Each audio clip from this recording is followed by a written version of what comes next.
Et nous sommes comme chaque semaine avec Thibaut Leclerc. Bonjour Thibaut. Bonjour. Et c'est un fromage qui est au menu de notre chronique aujourd'hui, le picodon. Alors d'où vient-il ce petit fromage ? De Drôme et de l'Ardèche, bien sûr. Voilà, on fait mention du picodon dès le XIVe siècle, puisqu'on en parle dans des écrits qu'on a retrouvés à Dieulefit, à Valréas, à Saint-Félicien et à Tournon.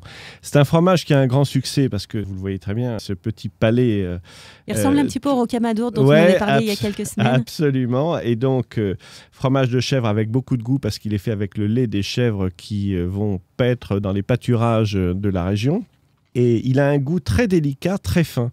Un goût un peu de noisette, avec sa petite croûte fleurie. Alors, il est plus ou moins affiné. Quand il est bien affiné, il est plutôt bleu. Et sinon, bien évidemment, la croûte est fleurie blanche. Ça dépend s'il est affiné sur 8 jours ou sur un mois. Voilà. Donc, vous le trouvez tout au long de l'année. Mais là, en ce moment, c'est une période où il a beaucoup de goût. Vous pouvez le prendre cru, bien sûr.